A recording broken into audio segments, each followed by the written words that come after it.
Assalamualaikum, perkenalkan Bunda Fatona yang akan mengajar IPA di kelas 8. Bab pertama yang akan kalian pelajari di kelas 8 adalah sistem gerak pada makhluk hidup. Nah, untuk pertemuan hari ini yang akan kita bahas adalah sistem gerak pada tumbuhan dan hewan, ya.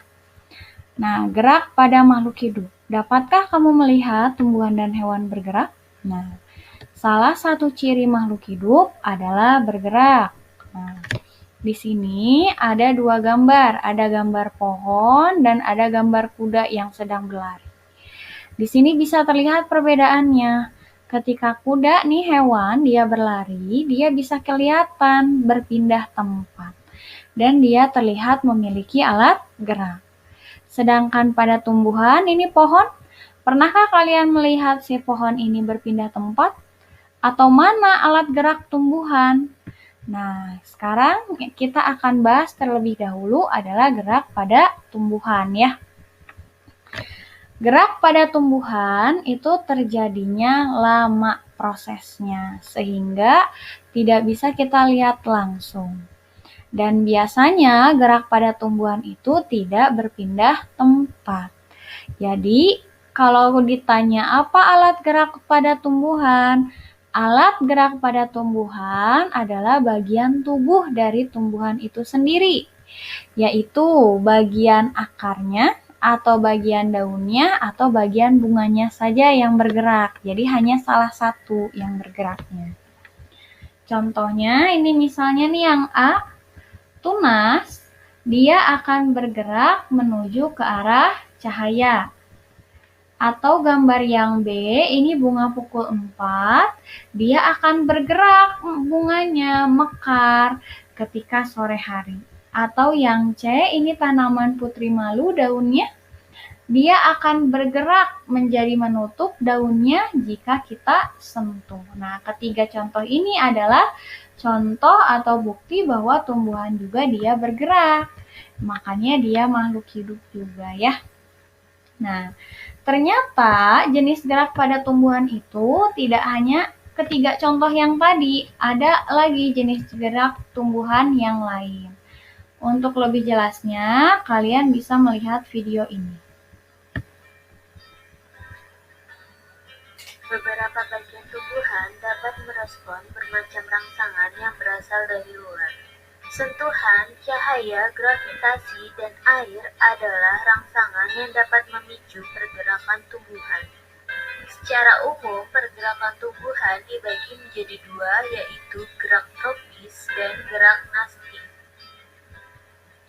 Gerak tropis merupakan gerak yang arah gerakannya menuju rangsangan. Jika pergerakan searah dengan arah stimulus, maka disebut tropisme positif. Jika pergerakan berlawanan arah, maka disebut tropisme negatif. Tanaman sangat sensitif terhadap cahaya. Tunas cenderung tumbuh ke arah cahaya. Jenis gerakan tumbuhan mengikuti cahaya dikenal sebagai fototropisme. Dalam fototropisme, gerakan daun adalah positif fototropisme, sedangkan akar adalah fototropisme negatif. Gerak akar tumbuhan menuju pusat bumi, sementara tunas tumbuh ke atas melawan gravitasi. Jenis gerakan tumbuhan sebagai respon terhadap gravitasi dikenal sebagai geotropisme. Akar tanaman tumbuh menuju air. Ini dikenal sebagai hidrotropisme. Akar adalah hidrotropik positif. Gerakan karena stimulus kimia dikenal sebagai kemotropisme. Contoh, tabung polen tumbuh menuju ovulan. Melipatnya daun tanaman sensitif seperti putri malu, membuka dan menutupnya petal, menutupnya katup tanaman pemakan serangga, dan lain-lain. Gerakan tumbuhan ini dikenal sebagai gerak nasti. Lihat video jenis-jenis gerak pada tumbuhannya. Jadi bisa kita simpulkan bahwa gerak pada tumbuhan itu dibagi menjadi dua, yaitu gerak nasti dan gerak tropisme. Dua jenis gerak ini kita dibedakan berdasarkan arah rangsangannya. Yang namanya gerak nasti itu tidak dipengaruhi arah. Sedangkan tropisme dia dipengaruhi arah rangsangannya. Jadi dari mana arahnya berasal? Nah, dia mengikuti arah kalau nasti tidak mengikuti. Nah, gerak tropisme dibagi menjadi 4. Ada yang geo, belakangnya tinggal tambahin tropisme. Geotropisme, hidrotropisme, fototropisme, dan kemotropisme. Geotropisme, geo itu bumi, berarti dia mengikuti arah gravitasi. Hidro itu air, berarti hidrotropisme mengikuti arah air. Fototropisme berarti arah geraknya dipengaruhi cahaya. Kemo itu kimia, berarti kemotropisme dipengaruhi oleh zat kimia, gitu ya. Nah, ini berarti gerak tropisme. Jadi jelaskan ya, gerak tumbuhan dia tidak bisa berpindah tempat. Nah, gerakannya hanya terjadi bagian tubuhnya saja, dibagi 2 menjadi gerak nasti dan gerak tropisme. Nah, selanjutnya kita bahas gerak pada hewan. Hewan dia bisa lebih mudah terlihat, lebih mudah dipelajari karena memiliki alat gerak dan bisa berpindah tempat.